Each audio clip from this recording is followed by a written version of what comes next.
Olá pessoal, tudo bem? Hoje a gente está aqui para falar um pouquinho sobre introdução à arquitetura moderna.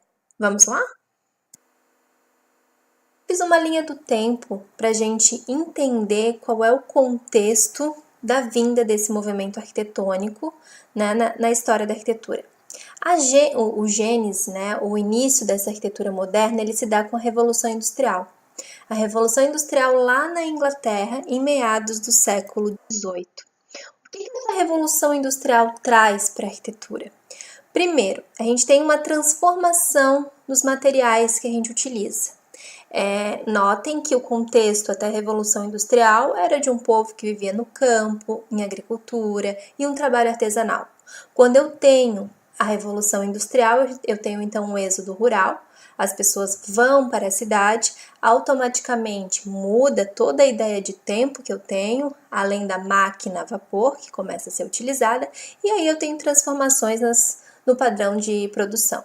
Novos materiais, então agora eu tenho o aço, o vidro e o concreto, industrializados, padronizados e assim econômico.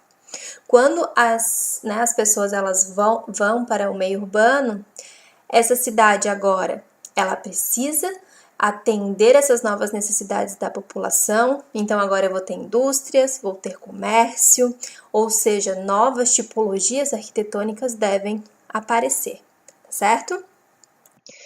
Após a Revolução Industrial, eu tenho então um movimento chamado ecletismo. O ecletismo ele teve um momento muito interessante para a arquitetura, porque nós tivemos uma cisão, um rompimento entre arquitetura e engenharia. A arquitetura agora, então a gente tem os arquitetos tendo que se apropriar desses novos materiais relacionados às novas tipologias. Porém, os engenheiros, eles despontaram nesse primeiro momento no ecletismo, criando a famosa arquitetura de ferro. Então, um exemplo dessa arquitetura de ferro é o Palácio de Cristal, do Joseph Paxton, em 1851. O Palácio de Cristal ele abrigou a primeira exposição universal que aconteceu na Inglaterra, tá? Esse Palácio de Cristal ele era totalmente feito em ferro e vidro e totalmente itinerante. Ele foi montado, depois desmontado e a gente o perdeu no incêndio na década de 30, tá? Mas olhem essa evolução da engenharia da época. Já os arquitetos, a gente tem aqui a Ópera de Paris, do Charles Garnier, 1874. Esse teatro, essa ópera, ela marca bem essa ideia do ecletismo na arquitetura, onde os arquitetos eles se sentiram nesse momento um pouco perdidos com essas novas tipologias e também com esses novos materiais, e daí eles começaram a fazer um resgate dos estilos passados. Por isso o ecletismo na arquitetura, uma mistura de vários estilos que já deram certo.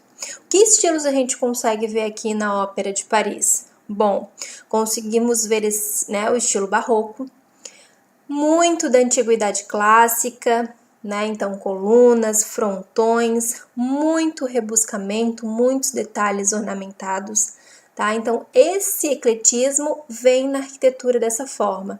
Então nós temos esses dois profissionais muito importantes para o ecletismo.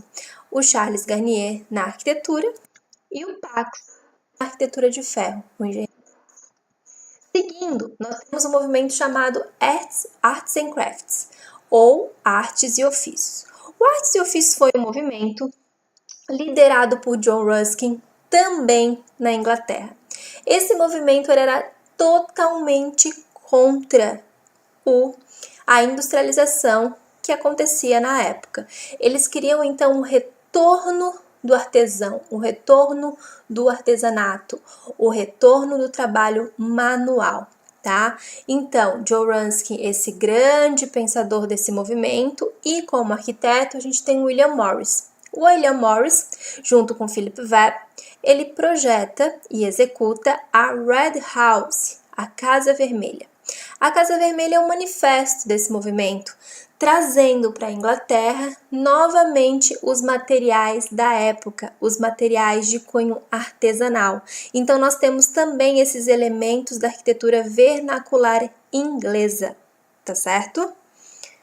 Continuando, nós temos a Escola de Chicago. O que acontece na Escola de Chicago?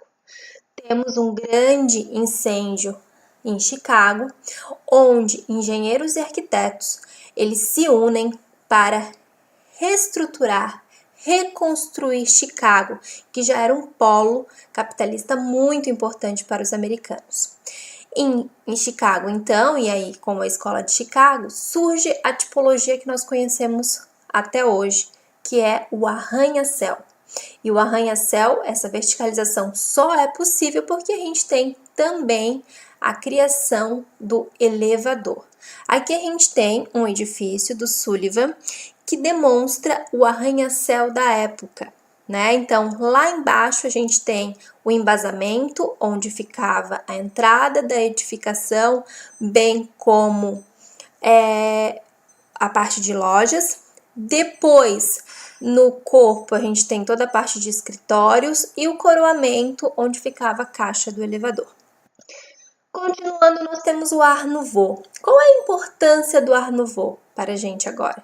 O Art Nouveau é esse precursor da arquitetura moderna que a gente está falando. O Art Nouveau é o primeiro momento onde eu tenho realmente um espírito novo, que ele acaba rompendo com todos os elementos históricos que eu vinha tendo até então. E esse anti-historicismo pregado pelos modernistas, mais para frente que a gente vai ver, ele fica visível aqui, né? Nós temos uma forma estética totalmente diferente do que a gente tinha até o momento. E aqui eu trago para vocês a Casa Batlló do Gaudí, né? Então, com essa obra a gente vê que Gaudí ele rompe com todo o historicismo intacto que a gente tinha até aquele momento, aqui no início do século XX. Tá? Ele rompe na forma de utilizar os materiais industrializados e também em toda a estética, né? Forma e estética que a gente consegue observar nessa edificação. Aí, entre 1914 e 1918, nós temos a Primeira Grande Guerra, Primeira Guerra Mundial. Durante a Primeira Guerra Mundial, nós temos uma Europa totalmente devastada, uma Europa destruída. E é nesse contexto de guerra, pós-guerra, entre guerras, Segunda Guerra e ainda um começo de Guerra Fria que a gente tem o movimento moderno. O movimento moderno, ele busca a época.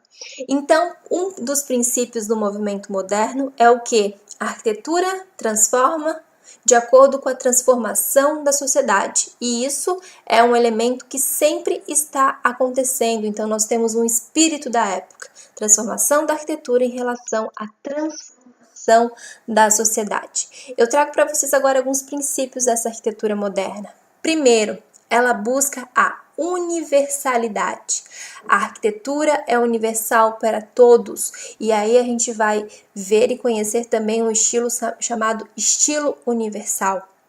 Depois, ela busca a razão humana, ela não trabalha mais com empirismo, com a tentativa e erro. Agora a gente tem uma arquitetura exata, uma arquitetura da razão.